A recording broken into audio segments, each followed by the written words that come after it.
Milei declarou apoio à família Bolsonaro. Abre aspas, prefiro os Bolsonaros ao socialismo do século XXI.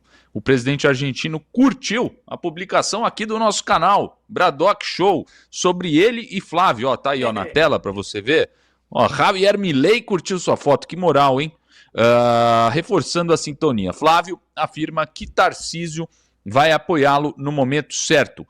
Até aqui, sim, foi um apoio tímido, né? Hoje, inclusive, a Michele Bolsonaro divulgou um vídeo do Tarcísio, né? Não tem a menor dúvida que tem muita gente ainda aí, né, da Faria Lima e por aí vai, que prefere o Tarcísio ao Flávio, e eu não quero, com isso, pré-julgar que são todos pertencentes à tal direita permitida, quase isentões e por aí vai. Eu entendo o argumento de que o Tarcísio tem menos rejeição e na cabeça dessa gente, por isso, ele teria mais chance de vitória contra o Lula. Ponto.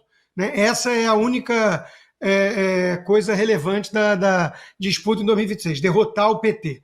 Então, tudo bem que o Tarcísio não fala muito de Supremo, tudo bem que o Tarcísio é o candidato que o sistema vê com olhos muito mais palatáveis do que enxerga qualquer sobrenome Bolsonaro, né? Porque o problema é derrotar o petismo nas eleições de 2026 e o Tarcísio teria menos rejeição. Eu até confesso que eu fiquei curioso de ver mais uma pesquisa colocando o Tarcísio, né, e empatado com o Lula no segundo turno e tudo. O Tarcísio não é candidato. Então, ainda tem uma ala aí, né, da turma toda que está tentando forçar a barra, fingir que ainda tem chance de ser o Tarcísio, ou que a candidatura do Flávio é um balão de ensaio, ou eles estão misturando análise com torcida, né, com wishful thinking. O Tarcísio vai ser candidato à reeleição do governo de São Paulo, ponto. E o Flávio Bolsonaro é o candidato com maiores chances, né, à direita.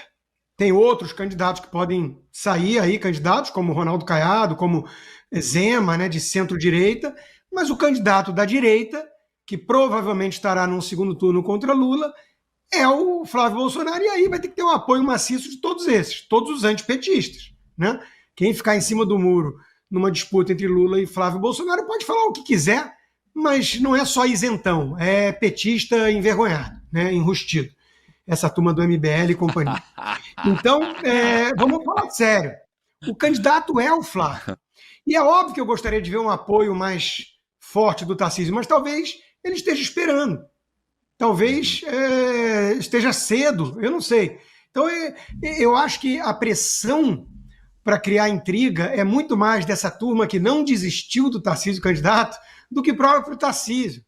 O governador de São Paulo sabe que vai ser candidato à reeleição. Ele vai apoiar o Flávio. Mas a turma fica querendo produzir intriga na imprensa, fazer pesquisa, divulgar pesquisa, fingindo que ainda pode ser o Tarcísio o candidato e que eles estão em disputa. Não estão. Uhum. Antes de passar a palavra aqui para os meus colegas, quem curtiu a nossa foto, dê uma olhada. Deem uma olhada quem curtiu a nossa foto. Tá aí, ó. Cirão Nogueira. Cuidado com o que você vai falar, hein, Jô? Aí, ó. Ó quem tá passando aqui pela nossa rede social, ó. Vai lá, sua análise. Eu já fiquei até nervosa, né? Gente, eu vou te falar, né?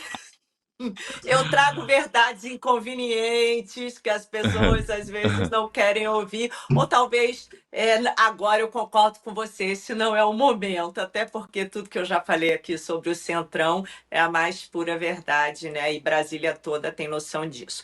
Mas eu concordo com o Rodrigo, eu acho que o Tarcísio está tímido, mas ele já disse publicamente algumas vezes que ele não vai concorrer à eleição presidente, que ele vai vir para governador. É claro, gente, olha, eu posso falar que eu conheço umas pessoas que são de direita e que têm ojeriza ao nome Bolsonaro.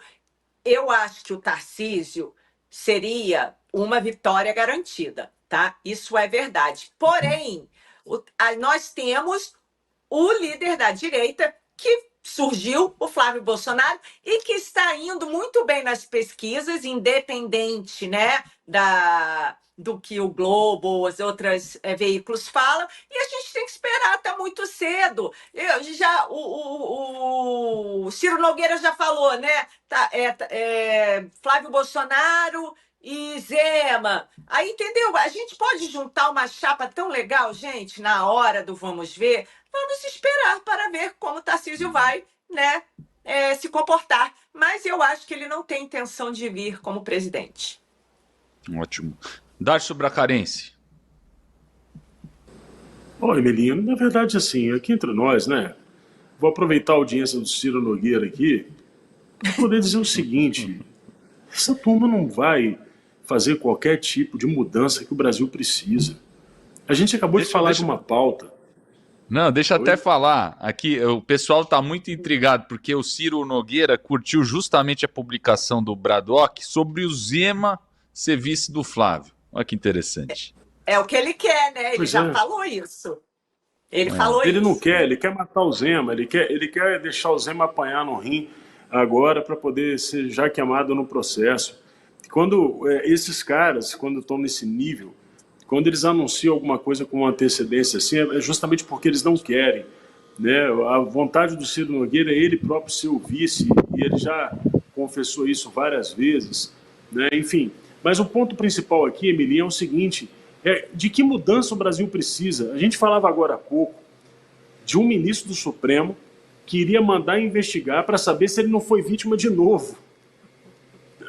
Assim, a gente já dá as notícias sem observar o tamanho da barbaridade que significa isso, porque ele é o julgador e ele manda investigar e ele também é a suposta vítima.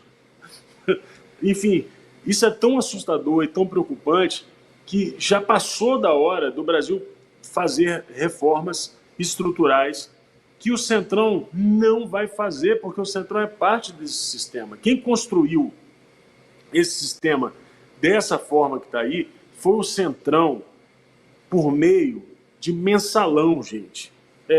Essa ditadura foi construída no Brasil ao longo dos anos 2000, das 2 décadas do ano 2000, com críticas, né, de muitos que aqui estavam e continuaram criticando, no caso do nosso colega de bancada Rodrigo Constantino, de forma comprada, com a ajuda do Centrão. Então, assim, agora é a hora da gente fazer um trabalho importantíssimo de reforma. E esse trabalho só pode ser feito por quem não tem compromisso com o lado de lá. E hoje, infelizmente, a gente só tem, ou felizmente, a gente só tem o Flávio Bolsonaro, que o Jair Bolsonaro escolheu para poder cumprir essa missão. E é assim que eu vejo a única solução, a única saída para o campo conservador. Antes de finalizar a pauta, eu queria saber do Consta se ele vê algum impacto, por exemplo, desse apoio do Milei aí ao Bolsonaro. Você entende isso como um carimbo interessante aí para o Flávio? Sem dúvida, né? O Milei é um presidente que está em destaque. Vamos lembrar que quando ele foi eleito na Argentina, a mesma turminha da velha imprensa falou que um ultra radical, um malucão, sei lá o quê, ia governar o país, e agora era um risco enorme, né? Pô, os lulistas lá do Alberto Fernandes e tudo destruíram o país, entregaram 40% de miséria, 270% de inflação, e o Milei era a ameaça, né? Bom, tá aí o resultado. Milei está com ótimos indicadores, inflação lá embaixo, PIB lá em cima, reformas que cortaram bastante o gasto público, né? Está sendo um exemplo para o mundo. É muito popular ainda, teve a eleição agora recentemente para a Câmara, Senado, ele asfaltou. Então, Milei é um nome de peso. Nosso vizinho, uma comparação incômoda para a turma do PT, né, para a turma da imprensa que achava que ele ia ferrar a Argentina ainda mais e o Lula ia salvar o Brasil, enquanto que o Brasil vai muito mal das pernas e tudo piorou na margem em relação ao governo Bolsonaro, né? E olha que sem pandemia. Então o Milei é um apoio importante. E eu enxergo isso dentro de uma ótica mais abrangente também. A direita no mundo está se unindo contra essa esquerda. Amém. Do Foro de São Paulo, do Eixo do Mal. Né? Existe um movimento mais amplo. Né? E o Milei, o Trump, entre outros, fazem parte disso. Então é óbvio que eles estão dando um apoio direto ou indireto. cada vez mais direto, mesmo porque agora está assim, né, uma coisa escancarada, ao Flávio Bolsonaro contra a turma do socialismo.